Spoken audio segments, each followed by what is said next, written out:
सबको लगता है। आधी रात का समय था।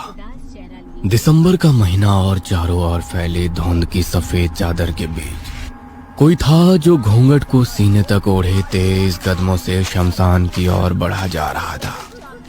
शमशान पहुंचने के बाद एक पेड़ के पीछे बैठकर उसने सिंदूर से 7 रेखा खींची और फिर काले तिल से एक चेहरे नुमा आकृति बनाकर साथ लाए चांदी के चाकू से उसे 7 बार काट दिया। लगातार मंत्र पढ़ते हुए उसने लोहे की एक कील के ऊपर हल्दी, कुमकुम, काले तिल और खून जैसा कुछ टपकाया और उसके बाद आंखें बंद कर ली। धीमी आवाज में फुसफुसाते हुए मंत्रों के पढ़ने की आवाज लगातार उसके मुंह से सुनाई दे रही थी। अचानक ही वहां का माहौल बदलने लगा और तेज हवा चलने लगी। देखते ही देखते जमीन पर रखी हुई सारी सामग्री आंधी के साथ अपने स्थान से वहां बिखर गई। एक परछाई एकाएक उसके सामने लहराई और घूंघट के पीछे बैठा इंसान उछलकर अपने स्थान से दूर जा गिरा, मानो उसे तेज बिजली का झटका महसूस हुआ हो। शमशान भूमि के बदलते हुए माहौल को देखते हुए वो बूढ़ी स्त्री अपनी जगह से खड़ी हुई और तेज कदमों से शमशान भूमि से बाहर निकल गई। अगली सुबह सुगना गांव के प्रधान विनोद के घर में अफरा तफरी मची थी। मौका था उनकी इकलौती बेटी अनामिका के मंगल विवाह का। एक तरफ औरतें पारंपरिक मंगल गीत गा रही थी तो दूसरी तरफ अनामिका की सखियां उसे शादी के लिए तैयार कर रही थी। अपनी इकलौती बेटी की ब्याह में विनोद बाबू कोई कसर नहीं छोड़ना चाहते थे। बारात भी तो पास के गांव के मुखिया के बेटे के यहाँ से आने वाली थी, इसलिए तैयारियां पूरे शबाब पर थी। दरवाजे पर बारात पहुंच गई थी। बारात के स्वागत के बाद अनामिका और विशेष फेरों के लिए बैठ गए थे। तभी घूंघट पहने एक स्त्री मंडप में उसके नजदीक आई और सर पर हाथ रख आशीर्वाद देने के बाद एक छोटा सा रंगीन कागज में लिपटा हुआ बॉक्स उसे पकड़ाकर चली गई। अनामिका ने उपहार समझकर उस डब्बे को अपने नजदीक रख लिया था। पंडित जी मंत्र पढ़ रहे थे और अपने साथ कुछ मंत्र दोहराने को कह रहे थे, लेकिन बार बार पुकारे जाने के बाद भी अनामिका जवाब ही नहीं दे रही थी। अनामिका बेटा, कहाँ ध्यान है तुम्हारा? पंडित जी कितनी देर से पुकार रहे हैं। माँ के कसकर झंझोर देने पर अनामिका को ऐसा महसूस हुआ जैसे वो होश में लौट आई हो। पिछले कुछ पलों में वहां क्या हुआ उसे पता नहीं था। आंखें बंद करके मेरे साथ मंत्र दोहराइए। अनामिका ने जैसे ही आंखें बंद की उसे महसूस हुआ जैसे कुछ डरावनी औरतें तेजी से उसके नजदीक आ रही हैं। अनामिका ने चीखकर अपनी आंखें खोल ली थी। डर उसके चेहरे से साफ दिखाई दे रहा था। क्या हुआ बेटा? तेरी तबीयत ठीक नहीं है क्या? कुछ हुआ है क्या तुझे? पता नहीं माँ, कुछ अजीब सा लग रहा है, जैसे मेरे ही शरीर और दिमाग पर मेरा कोई बस नहीं हो। आंखें बंद की तो कुछ अजीब और भयानक दिखाई दिया। दिमाग भी जैसे सुस्त पड़ रहा है, कुछ समझ नहीं आ रहा। तो कई दिन से ठीक तरह से सोई नहीं है ना? थकान शरीर पर हावी हो रही है। बस कुछ देर की बात है, फेरे हो जाएं, उसके बाद जल्दी ही विदाई करवा देंगे। वहां जाकर थोड़ी देर आराम कर लेना, रस्में उसके बाद हो जाएंगी। तुम्हारा ठीक रहना ज्यादा जरूरी है। माँ की बात सुनकर अनामिका ने हाँ में गर्दन हिलाई और एक बार फिर से आंखें बंद करके पंडित जी के बताए मंत्रों को दोहराने की कोशिश करने लगी। अनामिका शादी के मंत्र पर ध्यान लगा रही थी कि तभी अनामिका को अपने पैरों में तेज दर्द महसूस हुआ, जैसे कोई कील आकर उसकी एड़ी में धंस गई हो। दर्द अनामिका की बर्दाश्त से बाहर होता जा रहा था। एकाएक वो चीख उठती है और मंत्र को छोड़कर उलट पलट अपने पैर को देखने लगती। क्या बात है अनामिका, कुछ हुआ है क्या? मेरे पाँव में बहुत तेज दर्द हो रहा है। ऐसा लग रहा है कोई कांटा या कील धंस गई हो। लेकिन यहाँ तो कुछ भी नहीं है। अरे तुम्हारे पाँव बिल्कुल ठीक है अनु। विशेष की बात सुनकर किसी तरह अनामिका ने खुद को शांत किया और कुछ ही देर में शादी की पूजा संपन्न हुई। अब फेरों का समय आ गया था। अनामिका की एड़ियों में दर्द लगातार बढ़ता ही जा रहा था। फेरों के लिए एक एक कदम आगे बढ़ाना उसे इतना मुश्किल लग रहा था कि 1 इंच भी पांव आगे बढ़ाने में उसकी चीख निकल रही थी। अनामिका को यकीन नहीं हो रहा था कि जो चुभन उसे हर पल महसूस हो रही है वो उसके पांव में दिखाई क्यों नहीं दे रही है। दर्द से वो निठाल हो चुकी है। हैरान होकर उसने जमीन की ओर देखा तो सफेद चादर पर उसे खून से सने हुए उसके पैरों के निशान दिखाई दिए और निशानों को देखकर अनामिका एक बार फिर चिल्ला पड़ती है। मैं कह रही थी ना विशेष, मेरे पैरों में कुछ है, कील धसी है मेरे पैरों में। ये देखो कितना खून निकल रहा है। अगर मेरे पैरों में कुछ नहीं है तो ये खून कहाँ से आया? तुम लोग मेरी बात पर भरोसा क्यों नहीं करते? अनामिका को इस तरह से रोते चीखते देख विशेष भी घबरा गया था। अरे कौन सा खून? क्या बोल रही हो अनामिका? कुछ भी तो नहीं है यहाँ। मुझे तो यहाँ कुछ नजर नहीं आ रहा। झूठ बोल रहे हो तुम। तुम्हें मेरी बात पर भरोसा नहीं? मुझे पागल समझते हो क्या? रुको, मैं अभी अपनी माँ को बुलाती हूँ। माँ, तुम ही बताओ, तुम्हें तो नजर आ रहा होगा ना कि मेरे पैरों से खून रिस रहा है। मुझसे 1 इंच भी नहीं चला जा रहा। माँ, जान जा रही है दर्द से, और ये कहते हैं कि मेरे पाँव बिल्कुल ठीक है। अनामिका की ऐसी हरकत देखकर अब तो पूरी बारात सकते में आ गई थी। ये सब क्या हो रहा है बहन जी? अनामिका ठीक तो है ना? इसकी हरकतें मुझे कुछ ठीक नहीं लग रही। आपने शादी के लिए दबाव दिया था क्या उसके ऊपर? ऐसा लग रहा है वो शादी करना ही नहीं चाहती। आज सुबह तक तो ये बिल्कुल ठीक थी। खुशी खुशी शादी के लिए तैयार हुई, लहंगा पहना, अपनी पसंद के गहने ज्वेलरी सब पसंद किए। हम सच कह रहे हैं बहन जी, हमने शादी के लिए कोई दबाव नहीं डाला उसके ऊपर। लेकिन अचानक इसे क्या हुआ हम भी नहीं समझ पा रहे हैं। मुझे लग रहा है शादी का तनाव हावी हो गया है इसके ऊपर। आप हो सके तो रस्में एक दिन बाद करा लीजिए। मैं डॉक्टर से बोलकर दवा मंगवा देती हूँ। आराम की जरूरत है उसे। क्यों नहीं बहन जी? अनामिका से बढ़कर थोड़ी ना है रस्में। आप निश्चिंत रहिए। हालांकि माहौल बिगड़ गया था। जितने मुंह उतनी बातें हो रही थी। लेकिन अभी फेरों के बाद यूं शादी को तोड़ देना भी कोई आसान काम तो नहीं था। इसलिए संयम रखते हुए सादगी से बारात विदा हो जाती है। बेटा, वैसे तो हमने गृह प्रवेश के लिए बहुत कुछ सोच कर रखा था, लेकिन अभी तुम बस खास रस्में कर दो। बाकी तुम्हारी तबीयत ठीक होने के बाद ही सोचेंगे। ये लो बेटा, इस पानी की थाल में अपना चेहरा देखो। इससे सौभाग्य और समृद्धि आती है। नववधू के रूप और सौंदर्य में वृद्धि होती है और शादीशुदा जीवन भी अच्छा रहता। सास के कहने पर अनामिका पानी में अपना चेहरा देखती है तो उसे वहां वही डरावनी आकृति नजर आती है जो वो पहले भी फेरों के समय बंद आंखों में देख चुकी थी। मुझे ऐसी कोई रस्म नहीं करनी। ये सब आप ही कर रही हैं क्या मेरे साथ? कौन है यहाँ? ये सब क्या हो रहा है मेरे साथ? माँ, जाने दो ना, इसकी तबीयत बिगड़ती जा रही है। फिलहाल इसे आराम करने दो, बाकी की रस्में हम बाद में कर लेंगे। अनामिका के हर पल बिगड़ी हुई हालत को देखकर अब विशेष की माँ सुषमा को चिंता सताने लगी थी। बार बार उसके मन में यही ख्याल आ रहा था कि ये सब जो दिखाई दे रहा है वो सिर्फ थकान ही है या कुछ और। फिलहाल मामले को थोड़ा शांत रखने की कोशिश करते हुए वो बहू को ऊपर उसके कमरे में सोने के लिए भेज देती है। कई घंटे बीत गए थे लेकिन बहू अनामिका कमरे से बाहर नहीं आई थी। माँ, मैं अन्नू को देखकर आता हूँ, कई घंटे बीत गए हैं। विशेष कमरे में दाखिल हुआ लेकिन अंदर कमरे में एकदम सन्नाटा था और इतना गहरा अंधेरा था मानो रात घेराई हो। विशेष को अपनी आंखों पर यकीन नहीं हो रहा था।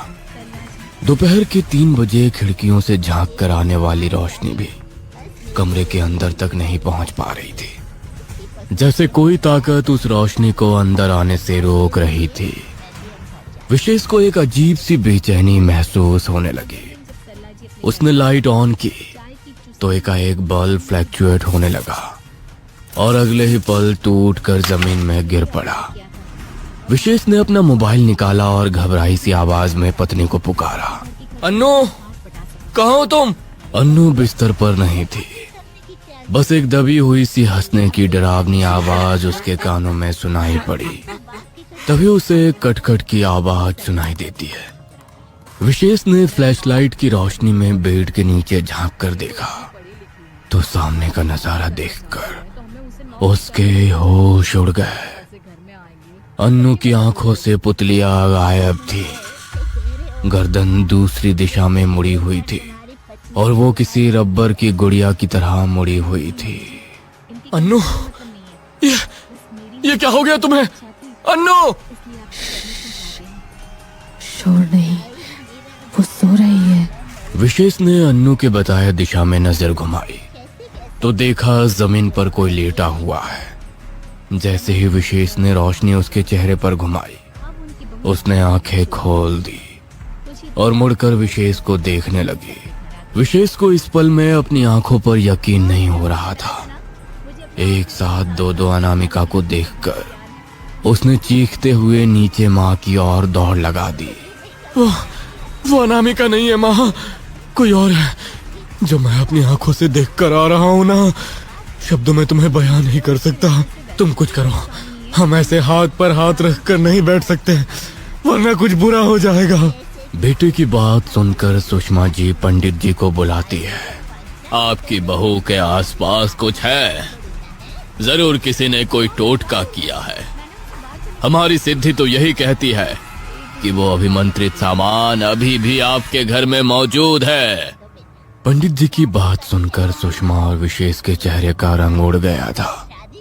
पंडित जी ने आंखें बंद की और हाथ में जल लेकर कुछ मंत्र पढ़ने लगे। उसके बाद वे बहू के मायके से आए उपहार के पास जाकर खड़े हो गए। खोलिए इसे, यह कोई साधारण उपहार नहीं है। पंडित जी के कहने पर डरते हुए विशेष वो डब्बा खोल देता है। बॉक्स के अंदर रखा हुआ सामान देखकर विशेष और सुषमा का चेहरा पीला पड़ गया था। ये बॉक्स कहाँ से आया जानते हैं आप?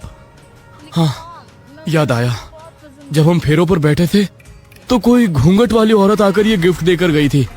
उसके बाद ही अन्नू की तबीयत बिगड़ने लगी। उस औरत को पहचानते हैं आप? कौन थी वो? उस औरत को तो नहीं जानता, लेकिन उस साड़ी को नहीं भूल सकता। कुछ अजीब तरीके से लपेट रखी थी उसने साड़ी। आप लोग पता लगाने की कोशिश करिए कि वो कौन था जिसने बहू के हाथ में ये सब सामान पकड़ाया। तब तक मैं अपने ज्ञान से समझने की कोशिश करता हूँ कि आखिर बहू रानी किस मुसीबत में फंसी है। फिलहाल ये नमक है, इसे बहू के कमरे के बाहर रेखा खींच दीजिए, वह कमरे से बाहर नहीं आ पाएगी। मैं वीडियोग्राफर से बोलता हूँ, ये सब वीडियो में जरूर दिखाई देगा। कुछ देर में वीडियो विशेष के पास पहुंच गया था।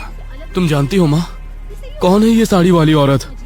घर का माहौल गमगीन देखकर घर में ही काम करने वाली नौकरानी भी आकर उस वीडियो को देखने लगती है। हाय राम, ये कैसे हो सकता है? भैया, ये साड़ी तो मेरी है, लेकिन ये मैं नहीं हूँ। आप कद काठी देखिए ना, कहाँ मैं और कहाँ ये 6 फुट मर्दानी औरत। तुम्हारे घर से तुम्हारी साड़ी कौन लेकर जा सकता है पुष्पा? सोच कर बताओ। याद आया भैया, ये साड़ी तो नरेंद्र भैया अपनी बेटी के लिए ले गए थे। कहते थे लड़के वाले देखने आ रहे हैं तो कोई अच्छी साड़ी चाहिए। बिटिया की बात थी तो मैंने अपनी साड़ी दे दी, लेकिन मेरी साड़ी पहनकर शादी में कौन गया ये मैं नहीं जानती। अरे नरेंद्र की तो पत्नी ही नहीं है, उस पर कैसे शक कर सकते हैं? और शादी वाले दिन तो नरेंद्र यहाँ था ही नहीं, अपने गांव गया हुआ था। बस उसकी बेटी शैली आई थी शादी में। ये सब क्या चक्कर है, समझ नहीं आ रहा। इस साड़ी के पीछे क्या सच्चाई है वो नरेंद्र काका ही बताएंगे। कुछ ही देर में सुषमा का ड्राइवर नरेंद्र हाथ जोड़े वहां खड़ा हुआ था। अब छिपाने से कोई फायदा नहीं है। हाँ, मैं ही बहू रानी को ये उपहार देकर आया था। मैंने ही साड़ी पहनकर अपनी पहचान छिपाई थी, लेकिन आप लोग तक सच्चाई पहुंच ही गई। अरे अनामिका ने क्या बिगाड़ा है तुम्हारा? हमने सारी जिंदगी तुम्हें अपने परिवार का सदस्य माना, तुम्हारी बेटी को अपनी बेटी की तरह प्यार दिया, उसका ये बदला ले रहे हो? अनामिका कुलवधू है हमारी, उसका बुरा सोचने की हिम्मत भी कैसे हुई तुम्हारी? आप अभी भी गलत समझ रही हैं मालकिन। अनामिका बिटिया इस घर की कुल बहू है, इसीलिए उसे हर बुरी बला से बचाने के लिए ही मैंने वो उपहार दिया था उसे। लेकिन हार गया मैं, वो जीत गई, अब अनहोनी हो कर रहेगी। ये सब क्या चल रहा है हमारे नाक के नीचे? तुम ये सब भी कर सकते हो, हम सपने में भी नहीं सोच सकते थे। अब पहेलियां मत बुझाओ नरेंद्र, सच बोलो, क्या किया तुमने और कौन जीत गया? ये सब क्या षड्यंत्र है? कुलवधू पर बुरा साया पड़ चुका था। जिस तंत्र का उन पर प्रयोग हुआ है उसका नाम है सप्त मृत्यु तंत्र। जिस पर यह तंत्र छोड़ा जाता है उसकी 7 दिनों के भीतर मृत्यु हो जाती है। मैं बहुरानी के साथ ये सब होते नहीं देख सकता था, इसलिए अपनी पहचान छिपाकर मैंने आधी रात को शमशान में जाकर उस तंत्र का काट निकालने का प्रयास किया और फिर ये अभिमंत्रित सामान बहुरानी को दे दिया ताकि वो तंत्र अपना असर ना दिखा सके। लेकिन सप्त मृत्यु तंत्र बहुत शक्तिशाली होता है और उसकी झलक मैंने उसी रात महसूस कर ली थी जब उन काली शक्तियों ने मुझे अपना बल दिखाया था और मेरी सिद्धि को बीच में ही खंडित कर दिया था। काका, आप ये सब कैसे जानते हैं? कौन है वो जिससे आप अनामिका की रक्षा करने का प्रयास कर रहे थे? सच सच बताइए। तभी पंडित जी वहां आ जाते हैं। हम बताते हैं, ये नरेंद्र कोई साधारण ड्राइवर नहीं, तंत्र का बहुत बड़ा सिद्ध पुरुष नरसिंह है। लेकिन अपनी बेटी को तंत्र के काले साए से बचाने के लिए इसने अपना अतीत भूलकर एक नई शुरुआत की। यह अपनी बेटी के साथ यहाँ हवेली में रहने लगा। अब आगे की कहानी तुम बताओगे या मैं ही बताऊं? शैली बचपन से ही बहुत जिद्दी थी। बड़ी होकर उसकी जिद और बढ़ने लगी। वो विशेष को मन ही मन प्यार करने लगी थी। उसने विशेष को अपना प्यार जाहिर भी किया, लेकिन विशेष ने उसे मजाक समझकर टाल दिया। इससे पहले शैली अपना प्यार साबित करती, अनामिका और विशेष की सगाई हो गई। शैली ने विशेष को अपना प्यार बताया, लेकिन उन्होंने कहा कि वो सिर्फ उसे अपना दोस्त समझते हैं। उसके लिए ये छोटी बात नहीं थी। वो हफ्तों तक रोती चिल्लाती रही और फिर उसने मेरी वो किताब हासिल कर ली जिसे मैंने हमेशा छिपा कर रखा था। शैली ने अनामिका के शादी के जोड़े का एक टुकड़ा हासिल किया और उस पर वो तंत्र छोड़ दिया जिसका परिणाम मौत है। आगे की कहानी आप लोग जानते हैं। तुम्हारी पागल बेटी की जिद में मैं अपनी कुलवधू को आंच नहीं आने दूंगी। बुलाओ उसे और रोको ये सब, वरना मुझसे बुरा कुछ नहीं होगा। अब कुछ नहीं हो सकता मालकिन, मैं मजबूर हूँ। हो सकता है। ये तंत्र काटा नहीं जा सकता, लेकिन इसे उल्टा जा सकता है। अब तुम खुद इसे अपनी बेटी की तरफ उलट करो। जिसने गलत कार्य किया भोगना तो उसे ही पड़ेगा। देखो नरेंद्र, शैली को अपनी बच्ची समझा है हमने, लेकिन हत्यारी है तुम्हारी बेटी। एक मासूम की जान लेने का षड्यंत्र रचा है उसने। मेरी बहू को बचा लो, अपने इतने सालों का नमक का फर्ज अदा करो। सबकी बात सुनकर उस रात नरेंद्र शमशान गया और कुछ तांत्रिक क्रियाएं खत्म करने के बाद वो सर पकड़कर रोने लगा। कुछ ही देर में नरेंद्र का चेहरा सफेद पड़ने लगा था और वो दर्द से चीख रहा था। गुजरते समय के साथ उसकी हालत खराब होती जा रही थी। पापा, ये क्या किया आपने? क्या किया आपने? क्या आपने उस तंत्र को अपनी तरफ मोड़ लिया? हाँ बेटा, बच्चों की करने की जिम्मेदारी माँ बाप को ही लेनी पड़ती है। अपने आप को मरते देख तुम्हें समझ में आएगा कि किसी को तकलीफ देना कैसा होता है। वादा करो, आज के बाद किसी के साथ बुरा नहीं करोगी। बस यही मेरे लिए तेरी सच्ची श्रद्धांजलि होगी। अगले 7 दिनों में तड़प तड़प कर नरेंद्र की मौत हो गई थी। शैली पिता की मौत से बुरी तरह टूट गई थी, लेकिन उसने पिता को दिया वादा निभाया और फिर कभी किसी का बुरा नहीं सोचा।